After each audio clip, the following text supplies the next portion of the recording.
जय हिंद प्यारे साथियों। कैसे हो आप सब? बिल्कुल मस्त होंगे, स्वस्थ होंगे। यू विक्टर ज्ञान यूट्यूब चैनल पर आप सभी का बहुत बहुत स्वागत है। आज की इस वीडियो में हम बहुत ही डिटेल से डिस्कस करने वाले हैं। एसएससी के द्वारा एक वैकेंसी निकाली गई है जूनियर इंजीनियर की, जिसमें सिविल, मैकेनिकल और इलेक्ट्रिकल तीनों अलग अलग ब्रांच से जूनियर इंजीनियर की वैकेंसी निकली हुई है। आज के इस वीडियो में मैं बहुत ही डिटेल से सिस्टमेटिक तरीके से डिस्कस करने वाला हूं कि यदि आप यहां पर जूनियर इंजीनियर बन जाते हैं तो आपको पहले महीने में कितनी सैलरी मिलेगी, आपको कौन कौन से अलाउंस प्रोवाइड करवाए जाएंगे, इन सभी के बारे में बहुत ही डिटेल से और बहुत ही सिस्टमेटिक तरीके से इस वीडियो में हम चर्चा करने वाले हैं। तो ओवरऑल ये वीडियो आप सभी कैंडिडेटों के लिए बहुत ज़्यादा महत्वपूर्ण होने वाला है। तो अब हम अपने इस वीडियो की शुरुआत करते हैं और मैं एक एक करके आपको बिल्कुल अच्छे तरीके से सारी चीज़ें समझाने वाला हूँ। ये जो सैलरी स्लिप है एक ओरिजिनल सैलरी स्लिप के ऊपर आधारित है, इसलिए आप इस पर बिल्कुल 100% तरीके से विश्वास कर सकते हैं। जैसे आप जूनियर इंजीनियर बनोगे तो ये टोटली कुल मिलाकर 4200 ग्रेड पे की पोस्ट होती है, लेवल 6 में आती है। यदि मैं पे स्केल की बात करूं तो 9300 रुपये से लेकर 34,800 रुपये तक इनका पे स्केल रहता है। यदि हम पे बैंड के बारे में डिस्कस करें तो पे बैंड सेकंड रहता है। और यदि बेसिक पे के बारे में डिस्कस करें तो 35,400 रुपये से लेकर 1,12,400 रुपये तक इनका बेसिक पे रहता है। ये बिल्कुल बेसिक जानकारी है जूनियर इंजीनियर के बारे में। अब हम डिस्कस करते हैं कि इनको किस तरीके से सैलरी मिलती है, कौन कौन से इनको अलाउंस प्रोवाइड करवाए जाते हैं। और बाकी अभी तक आपने चैनल को सब्सक्राइब नहीं किया तो प्लीज़ एक बार चैनल को ज़रूर सब्सक्राइब करें, वीडियो को लाइक करें, क्योंकि इस चैनल के माध्यम से मैं भारत की जितनी भी सरकारी नौकरी हैं हर एक गवर्नमेंट जॉब के बारे में अपडेट करता रहूँगा कि उनको कितनी सैलरी मिलती है। जैसे सैलरी में इंक्रीमेंट होगा तो वो भी मैं आपको सबसे पहले बताता रहूँगा। और ध्यान रखना, जो सैलरी है ना वो हमें सबसे ज़्यादा मोटिवेट करती है। यहाँ पर बहुत गजब की सैलरी मिलती है, बहुत शानदार सैलरी मिलती है। यदि आप फिलहाल में रेगुलर 5-6 घंटे पढ़ रहे हो ना, इस वीडियो को देखने के बाद मैं गारंटी के साथ कह रहा हूँ 10-12 घंटे रेगुलर पढ़ना शुरू कर दोगे, इतनी गजब की सैलरी मिलती है यहाँ पर आपको, इतना गजब का यहाँ से मोटिवेशन मिलने वाला है। तो अब हम अपने इस वीडियो की शुरुआत करते हैं और मैं एक एक करके आपको सारी चीज़ें अच्छे से समझाता हूँ।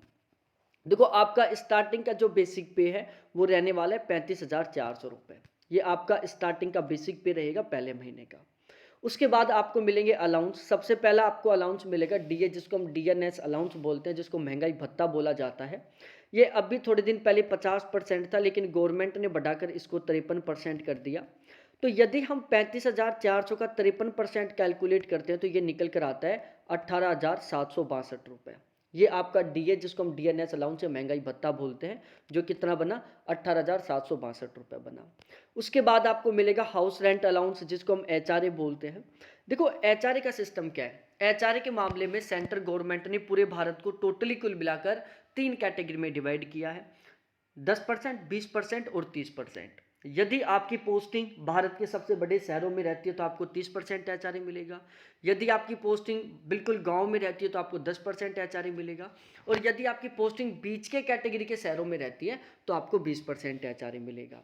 ज़्यादातर कैंडिडेटों को 20% एचआरए मिलेगा, इसलिए यहाँ पर हम 20% के अकॉर्डिंग कैलकुलेट कर रहे हैं। तो यदि 35,400 रुपये का हम 20% निकालते हैं तो ये निकल कर आता है 7,080 रुपये, जो आपका एचआरए बन गया। उसके बाद आपको मिलेगा ट्रांसपोर्टेशन अलाउंस, जिसको हम टीए बोलते हैं। तो ये आपको मिलने वाला है 3,600 रुपये का। और इसके अलावा आपको मिलेगा डीए ऑन टीए, मतलब ये जो ट्रांसपोर्टेशन अलाउंस है इसके ऊपर भी आपको महंगाई भत्ता मिलने वाला है, डीए मिलने वाला है।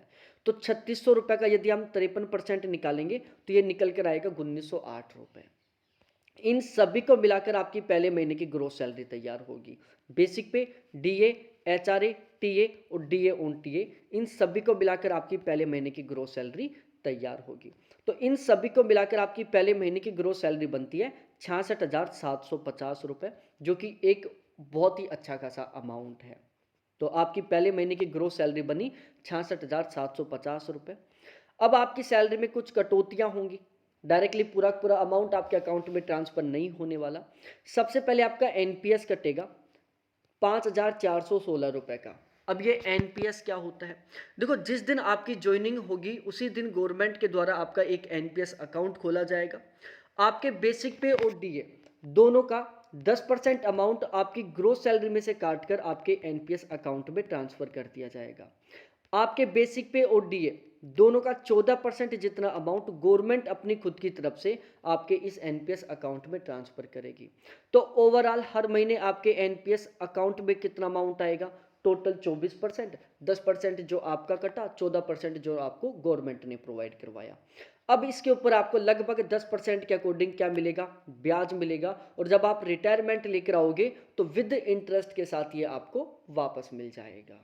इसके अलावा यदि यहाँ पर आपका इनकम टैक्स कटेगा, अब इनकम टैक्स के यहाँ पर कटने वाले हैं आपको 5,000 रुपये, लगभग 5,000 रुपये के आसपास इनकम टैक्स कटेगा, या थोड़ा कम ही कटेगा इनकम टैक्स का, लगभग 4,500 रुपये के आसपास बनेगा आपका पहले महीने का इनकम टैक्स। और यहाँ पर हमने CGES के यहाँ पर आपके 450 रुपये और ऐड कर दिए, क्योंकि आपको बिल्कुल फ्री मेडिकल फैसिलिटी मिलने वाली है। तो ओवरऑल इन सभी को मिलाकर आपकी टोटल डिडक्शन होगा 10,416 रुपये का। अब हम डिस्कस करते हैं नेट सैलरी के बारे में जो आपके अकाउंट में ट्रांसफर होगी। तो आपकी पहले महीने की ग्रोस सैलरी बनी है 66,750 रुपये, इसमें कट गए आपके 10,416 रुपये, कट पिट कर आपके अकाउंट में ट्रांसफर हुए 56,334 रुपये, जो कि एक बहुत अच्छा खासा अमाउंट है। आपकी सैलरी के इंक्रीमेंट की बात करें तो दो तरीके से होगा। एक तो आपका बेसिक पे जो कि हर साल आपका 3% के अकॉर्डिंग बढ़ेगा। दूसरा आपका डीए जो कि साल में 2 बार बढ़ेगा, एक बार आपका जनवरी में बढ़ेगा, दूसरा आपका जून जुलाई में बढ़ेगा। अब ये कितना बढ़ेगा ये डिपेंड करता है गवर्नमेंट के ऊपर, लेकिन ऑन एवरेज मानकर चलो कि 5 से 8% के बीच में आपका हर साल क्या बढ़ने वाला है? डीए बढ़ने वाला है। तो ओवरऑल एक बहुत ही अच्छे खासे तरीके से आपकी सैलरी में बढ़ोतरी होगी, इंक्रीमेंट होगा। और जब आप रिटायरमेंट लेकर आओगे तब तक आपकी जो सैलरी है ये मान के चलो कि लगभग 1.5 लाख प्लस पहुंच जाएगी, और आप लगभग 1 से सवा करोड़ रुपए के बीच में रिटायरमेंट के दौरान लेकर आने वाले हो। तो ओवरऑल सारा बहुत बेहतरीन सीन है, बहुत गजब की पोस्ट है, और आपका बहुत ही अच्छे तरीके से यहाँ पर प्रमोशन होता रहेगा। जैसे जैसे आपका प्रमोशन होगा उसी तरीके से आपकी सैलरी में और भी खतरनाक तरीके से ग्रोथ होगी। तो वीडियो आपको बहुत अच्छा लगा हो तो प्लीज़ वीडियो को लाइक करो, अपने दोस्तों के साथ शेयर करो, चैनल को जरूर सब्सक्राइब करो। बहुत बहुत धन्यवाद सभी साथियों को देखने के लिए। Thanks, bye.